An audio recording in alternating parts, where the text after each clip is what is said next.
キャラクターリメイクのこだわりについてですね、登場人物を例に開発方針を伺ってまいりたいと思いますが、HD2D ってこのドット絵のキャラクターと 3D 背景を融合するっていう手法なので、背景のグラフィックと同じくらいドット絵キャラクターっていうのはやっぱ当然大事になってくると言いますか、このドラゴンクエスト3ってやっぱスーパーファミコン版が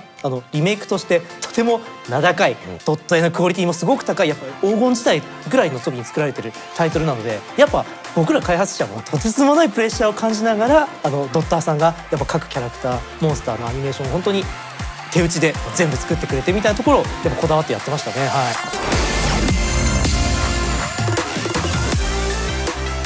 こんにちは、ゲームキャスターの田口翔平です。 HD2D 版ドラゴンクエスト3、そして伝説への発売に伴いインサイドスクエアエニックスの収録にてスクエアエニックスさんにお邪魔しております。今回ですね、本作におけるキャラクター表現のリメイクについてプロデューサーの早坂さんにお話を伺ってまいります。よろしくお願いいたします。はい、よろしくお願いします。プロデューサーの早坂です。フィールドだったりですね、ロケーションの開発におけるこだわりというものが前半パートでね、お話をさせていただいてめちゃめちゃ面白い。ラーミヤはあるべきという話をしているのでありがとうございます。ぜひこちらご覧いただければと、見てください。お願いいたします。さあ、ということでですね、今回後半パートでまた別テーマについてお話ししていくんですが、改めて HD2D 版ドラゴンクエスト3、そして伝説へのご紹介させてください。1988年にドラゴンクエストシリーズの第3作目として発売され、当時社会現象にもなったドラゴンクエスト3、そして伝説へ。その後1996年にスーパーファミコン版が発売され、2000年にゲームボーイカラー版、さらにプレイステーション4だったり任天堂スイッチでも展開され、この度2024年 HD2D 版が発売となりました。ということで発売おめでとうございます。はい、ありがとうございます。ありがとうございます。前半でもお伝えしましたけれども、どうでしょうね。これが今皆様ご覧になっているのは年明けくらいでございますか？そうですね、年明けですかね。はい。またクリスマスで皆様新たに手に取って方ね、いらっしゃるんじゃないかなと。そうですね、クリスマスとお正月挟んでるんでね、きっとお年玉で買ってくれた方いっぱいいるんじゃないかなと思いますね。はい。みんなで広げようドラクエの輪。いろんなそのプレイした方とこう振り返るね、テーマも含んでますので、はい、ぜひ遊んでみていただけるとさらにね楽しんでいただけるかと思いますね。はい。さあ、ということで今回も本題に参りましょう。まずはキャラクターリメイクのこだわりについてですね、登場人物を例に開発方針を伺ってまいりたいと思いますが、職業もしかりですし、村人から勇者までいろんな、なんでしょう、リッチなデザインになったなという感じです。そうですね。やっぱこの HD2D ってこのなんでしょう、ドット絵のキャラクターと 3D 背景を融合するっていう手法なので、背景のグラフィックと同じくらいドット絵キャラクターっていうのはやっぱ当然大事になってくると言いますか、でしかもこのドラゴンクエスト3ってやっぱスーパーファミコン版がリメイクとしてとても名高い、やっぱドット絵のクオリティもすごく高い、やっぱスーパーファミコンの一番黄金時代ぐらいの時に作られてるタイトルなので、やっぱ僕ら開発者もとてつもないプレッシャーを感じながらドッターさんがやっぱ各キャラクターモンスターのアニメーションを本当に手打ちで全部作ってくれてみたいなところをやっぱこだわってやってましたね。いや、そうね、キャラもそう、モンスターもですもんね。増えてるしとか思いつつ、改めて今回も開発者の皆様からいただいたアンケートをもとにですね、早坂さんにいろいろ質問をぶつけていきたいと思うんですが、まずは勇者の母親についてです。バラモスの討伐後、大魔王登場時に母親も同席しているよということで、大魔王のシルエットが現れた時に勇者の横で身構えるところがちょっと勇ましくてお気に入りですといただいております。はい。でこの、バラモスを倒した、凱旋のイベントのところの話になるんですけども、原作においては実はこのシーンってお母さん登場していない、本当に勇者の一行だけが王様の前に行ってっていうシーンになってるんですけど、ただ普通に考えた時にせっかく自分の息子がこんなに王様に表彰されるって場で、親がいないとかあるかしらみたいなのがやっぱちょっと開発の中で議論が起こって、で、なんでまずは登場させましょうと。でそこに大魔王がやってくるわけなんですけど、そこここまでいろんな旅をしてきて勇ましくなったとはいえ、やっぱ自分の16歳で旅立った子供であるというところで、きっとこのお母さんだったら身を挺して守るだろう、自分の子供を、っていうところで今回この勇者の近くに寄っていって身を挺して守るようなアニメーションなんかを今回こだわってちょっと入れているところになりますね。もうね、親になったんでそういう話無理なんですよ。そうですよね。そうですよ、親はそういうものですもんね。そうやっぱ何歳になったって自分の子供はねやっぱ自分の子供ですからね、どれだけ大きくなって成長していようがなんできっとこういう行動を取るよねっていうのもやっぱ今回それこそ当時この原作遊んでいて今もう大人になってやっぱお子さんを持っている方々もきっと多かろうで、きっとそういったところにもグッと来てくれるんじゃないかみたいな狙いもちょっといやらしいかもしれないですけど実はありまして、はい、そりゃそうですよ。だって当時そうですよ、ドラクエ遊んでた人たちもまあ親になった方もいらっしゃると思いますしね、見える景色全然違うと思いますよ。やっぱもうそれはでもまあでもいやらしいかいやでも、きっとそういう親御さんたちにグッと刺さってます、刺さってます。これは本当に、一つの具体的な事例があるということですのでご覧いただきましょう。中盤までは回復のために自宅に帰るプレイヤーも多いと思うので、なおさら愛着を持ってもらえるような演出だったりイベントの開発を頑張りましたと。ほんのワンカットなんですがエンディング中の最後の方には泣けるシーンもありますというところですね。やっぱあそこ本当にエンディングの曲が流れながらあれが見えて終わるってなるとやっぱ皆さんグッと来てくれるんじゃないかなと思いますし、やっぱこの今作ってこの主人公の父であるやっぱオルテガをかなりフィーチャーして、そうですね、追加エピソードなんかも入れてますけど、やっぱ今振り返ると本当にそれと同じくらい今回の勇者の母親ってすごく大事な存在、やっぱこの両親がいてこそなんかこの物語に成り立ってるなみたいに思うしもやっぱ今振り返るとやっぱありますかね。声がついたっていうのもあそこも大きいですね。確かにすごい大きいですね。やっぱり冒頭ね、私の可愛いっていう起きなさい起きなさい私の可愛いお寝坊さんや。そうですね。あれから始まっとるんでね。堀井さんもそのあたりは結構やっぱいろんなインタビューでおっしゃってくれていて、やっぱ原作ではそのボイスがなかったことで感情が割とフラットな感情で送り出しているように見えたのが、今回はそのボイスが入ったことによって本当は送り出したくない、寂しいっていう気持ちがすごく伝わってきてよかったっていうのを堀井さんもおっしゃっていただいてて、はい、いやマジでよかったですねありがとうございます。よかったです。よかったです、というところでございますけれども、まあ皆さんネタバレというか心流ボコってくださいねそうですね。ここあんまりね大きな声で入れないんですけど、やっぱちょっと神龍倒した後にねとあることをゴニョゴニョやっていくとさらにお母さんのなんか、こういうお母さんの一面もあるのかみたいなところもねご覧いただけるので、我慢してたんやなとかねめっちゃ思いましたもんね。はい、そうなんです。本当に。いやということでまあそんな表現ですね、どんなこのお母さんを表現するに苦労があったのかというところもご紹介してまいりたいと思うんですが、バラモス討伐の翌朝勇者を抱きしめるシーンが特に大変でしたと。勇者と母親はそれぞれ、別のドットキャラクターなので抱きしめるといったキャラクターが鑑賞するアニメーション、これをさせようとするといろいろ問題が発生すると、いうことでこれについては実は開発の方からちょっとこういう感じで作ってますみたいな一枚絵をちょっともらってきましてですね、はい流せるでしょうか。まずは、イベントからですかね。これが実際のゲームの中でのイベントになっております。このためだけのそうなんです。結構なんか細かいこといろいろやった上で実はこのイベントって作られてまして、もう一回見ていいですか。縦グッてやるのめっちゃいいっすよね抱き返すシーンですね。ありがとうございます。そうですね。やっぱこだわりポイントですね。でじゃあこれがどんな風に作られているのかと言いますと、あらこんな見せてくれるんですか。そうなんです。実はですねパーツを分解していくとですね、母親、勇者、あと勇者の盾と母親の影っていうこの4つのパーツに分かれた上で実はこのイベントシーンっていうのが作られていてですね。そうなんです。影もある。でこれこれが影何のこっちゃって思うじゃないですか。実はこれ影自体は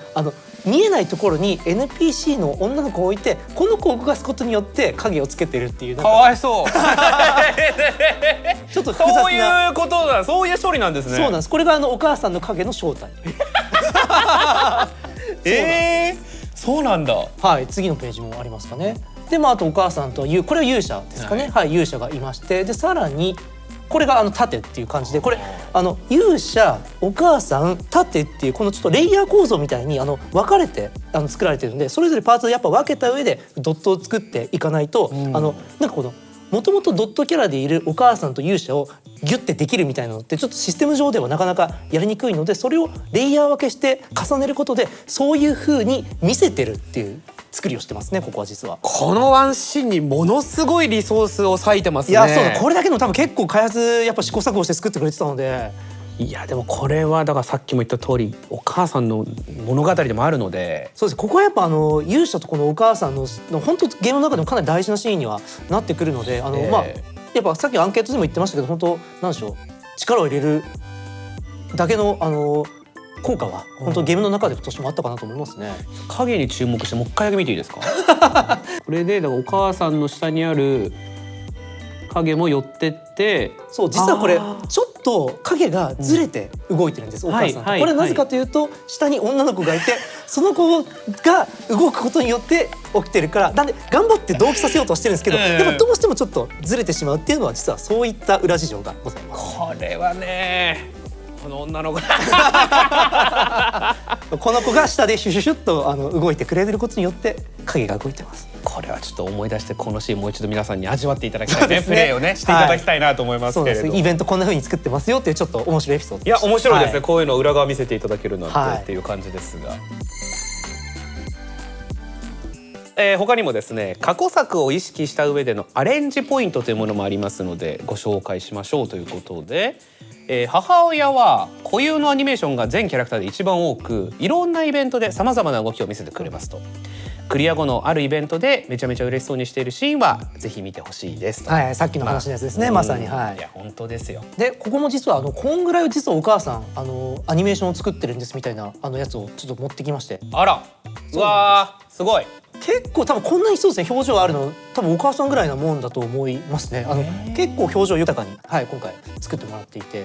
こんなに作るんだ。そうですね。でこれをさっきも言った通り本当一個一個全部手打ちで。うわードッターさんってすごいですね。ドッターさんたちが作ってくれていて。いやもうロストテクノロジーかと思ってましたけど、やっぱ令和6年にそうですね、まだ仕事ですね。はい、やっぱ生きてるドッターたちが、この時代に生きてるドッターたちが頑張ってやってくれてましたね。このお母さんのやつをやっぱこのいろんなこの表情をつけてるので、やっぱそれをイラストにしてあげてるみたいな書いてくれてるお客さんっていうのもネットでやっぱいらっしゃって、すごく可愛い子お母さん書いてくれてて嬉しいみたいな。いやだからまあその風景もしっかりですけど、まあドットだから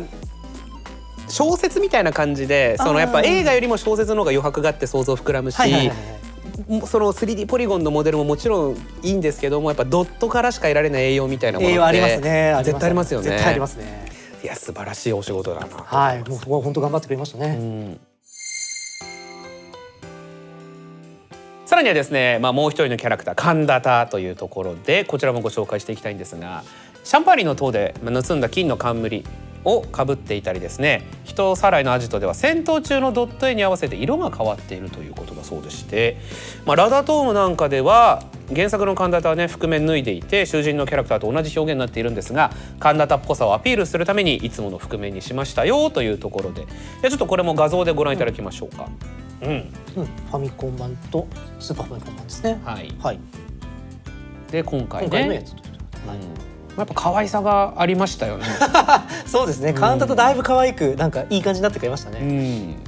でこの神田の登場シーン、今ご覧いただいたやつ実は見比べていただいた通りで、実は原作から登場シーン自体は変わっていないんですけど、やっぱりこの神田といったら本当この3の中でも最もユニークと言っても過言ではないぐらいのキャラなので、やっぱ演出は凝って作ってますね。はい、許してくれよなっ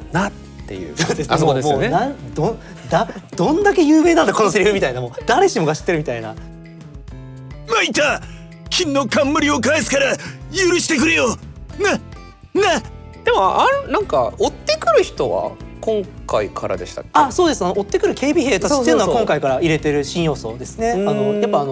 神田を国中が追ってるみたいなところを表現したらちょっとなんかストーリーのこのなんでしょうね、膨らみになるんじゃないかってところで、堀井さんとかとも話しながら実は入れまして。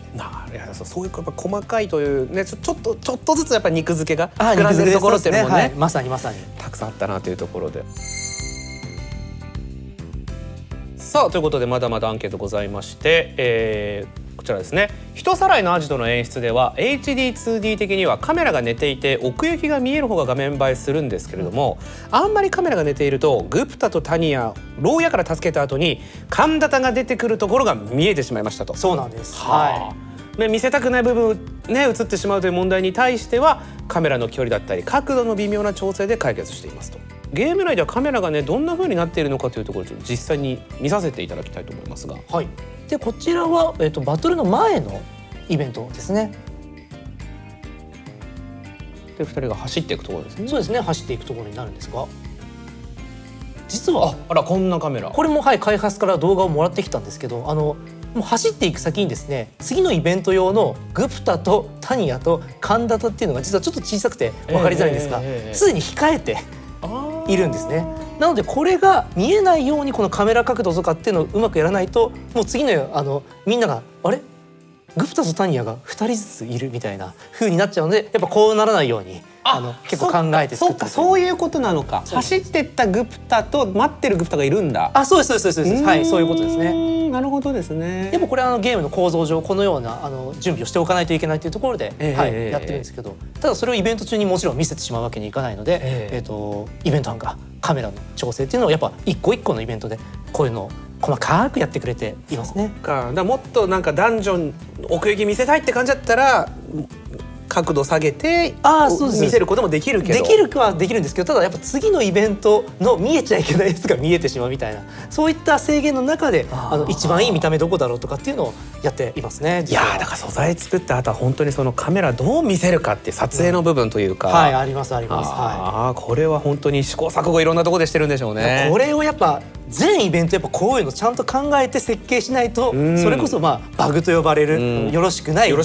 動はい挙動をしてしまいますので、そういうのをやってるのがまさにイベントプランナー班と呼ばれる人たちはこういうのを考えながら作ってるっていうちょっとしたご紹介ですね。はい。そっか。いやこういうの開発見せてもらえるのめちゃめちゃ面白いですね。ありがとうございます。そう言っていただけると、はい。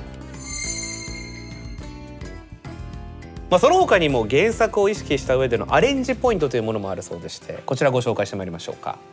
2回目の戦いの後見逃してくれよというセリフにいいえを選んだ時に頭を下げつつもチラッチラッと勇者の方を見たりですとか、ラダトームで再会した時の、手もみの動きだったりね、アニメーションにこだわっているよという話もいただいておりますね。はい、やっぱもう神田って言ったらもうさっきも言いましたけど、やっぱこの愛すべきキャラクターの本当お手本ぐらい、やっぱ他のシリーズ作品でも本当引っ張りだこになる本当大人気キャラクターなので、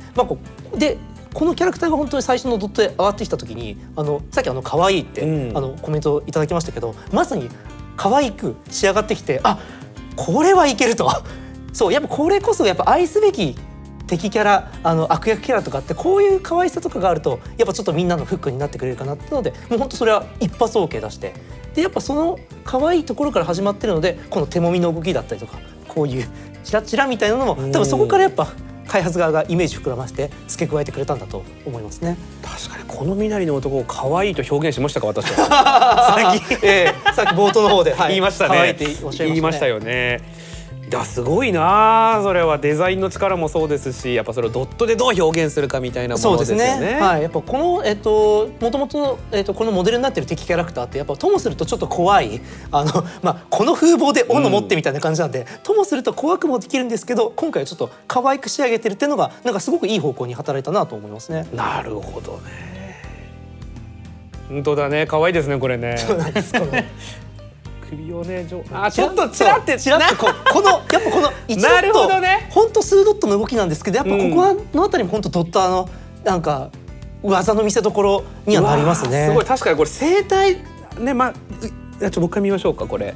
ここね、いやすごいな。ちょっとだけなんです。本当数ドットの動きで、これでやっぱ可愛さが見えるっていうのがドット絵ゲームのなんかならではですよね。なって言ってるところですもんね。そうです。いや日本語ってドットで表現できるんですね。なって表現ってなってますかね。すごいや、これは技でございますね。これをもう数ドット動かしちゃうと今度は首がいきなりブンみたいな感じになってちょっと違和感になるのをやっぱ一番ちょうどいい気持ちいいところに収めてるのがこれ本当ドッターの技ですね。いやすごい匠の技でございます。匠の技です。はい。素晴らしい。いやなるほど、やっぱキャラクターね、今回2人ご紹介ですけど、ものすごいこだわりがあるなとね、改めて感じますけれども、その他にもねこだわった演出もちろんありますので、いくつかご紹介させていただきたいと思います。まずはですね、各地の王様についてですね。王様、進行状況に応じて、次に何をすべきかのヒントをくれるようになっているということなんですが、アリア藩王が実はバラモスの居場所を大体知ってるとか、ポルトガルの王様がやたら事情通だったりとか、いろいろネタがねある状況という今作になってるんですが。そうなんです。原作だと王様って話しかけたらそのセーブするかしないかって、セーブ機能を持っていたのが原作だったんですけど、今回はその近代のドラクエに合わせようっていうところでもうセーブ機能王様から教会に移してるので、じゃあ王様何させよっかみたいな話になった時に、やっぱ王様ってその立場的にいろんな情報が入ってくるものであろう。なのでここの王様はきっとこういう話を知ってるだろうし、こっちの王様はそれこそポルトガなんて船が行き来するところなので、いろんな情報が入ってくるってことはきっと事情通だよねみたいな、その各地域のなんでしょうね、この設定からちょっとその王様を膨らませていってお話をさせてみたいなのをやってますね。実際にあるということでですね、こちらオルテガに関しての話とバラモスのことですね。はい。そうですね、これももう原作には全くなかった新しいセリフとして、付け加えてますね。王様に情報が集まるっていうのは、それはそうですよね。何の情報もなしに行ってこいって言われてもね。いや、そうなんです、そうなんです。それはちょっと困っちゃうので。いや確かに王様にもそうですよね。それぞれバックグラウンドだったり個性ってあるものですもんね。やっぱ各地の王様今回それこそ喋らせる時のなんでしょうね、ちょっとしたこのやっぱ差別化っていうのをこの各地域の王様みんな同じだとつまらないので、やっぱ差別化もしてるので、その中の一端としてこういった話したら面白いよね、差別化できるよねっていうのも、そういったところの意図もありますかね。なるほどですね。そしてもう一つ、これも外せないですね。オルテガに関しての演出なんですけれども、ムオルでのポカパマズ関連のイベントですけれども、ムオルでポポタにあったのはオルテガが火山に落ちる前で、火山に落ちた時点で勇者がまだ子供だったはずなので、ポポタって、勇者と同じくらいの年齢じゃなきゃおかしいよねということで、勇者が会うポポタは子供ではなくて青年になっていると。そうなんです。これ原作どうだったんでしたっけ？ありますか。そう子供の見た目で多分最初から最後までいた感じですかね、おそらく。そっか、それはそうですね。時系列合わせたら成長してないと、というところになります。そうですね。で今回は過去回想では子供として出てきて、で現代のこの今の時系列のイベントで見るとちょっと青年として出てきていて、でもうこのそうですね、ポポタに関する裏話っていうと、実はこの幼少期とこの青年期でどっちも今回イベントでボイスがついてるんですけど、実は同じ声優さんにこのどっちも担当していただいてて、で多分16歳っていうところの設定と同じぐらいの年齢ってことは、多分声変わりとかちょうどそのぐらいの多分時期かなっていうので、それをうまいこと表現していただける今回役者さんに、声を当てていただいて。すごいポカパマズさん。僕はポポタ、君は旅人かな。なるほど。なんでそのあたりもちょっとポポタっていうキャラクターの肉付けとして、実はやっていたりしますね。なるほどね。でしかもこのムールで起こる一連のオルテガエピソードあるんですけど、実はこのスーパーファミコン版で追加されたオープニングを実はさらに膨らませる形でこのムールに組み込んでいってるみたいなところも実はあったりします。だからめちゃめちゃなんだろう、オルテガが押されるというか、その大切にされている理由がめっちゃ分かりましたもんね。そうですね、そこをまさにやっぱ表現したかったところですね。なんであの村に滞在して、なんであそこで英雄として扱われているんだろうみたいなところの肉付け、でオルテガの本当旅路の一端ですよね。いや、なるほど。やっぱこだわりキャラクターという視点というか面から見てもいろんなものがあるなというところが。そうですね、一つ一つの NPC にとってもやっぱ結構これだけこだわってやってますね。いや、ミコトカの話も聞きたかったですけどね。あれも良かったですよ。あそこも確かになんだけどお時間がちょっと来てしまったというところでございまして、キャラクターリメイクのこだわりというポイントについてですね、多くのお話を伺ってまいりましたが、ということになります。最後にですね、早坂さんに質問がありまして、キャラクターで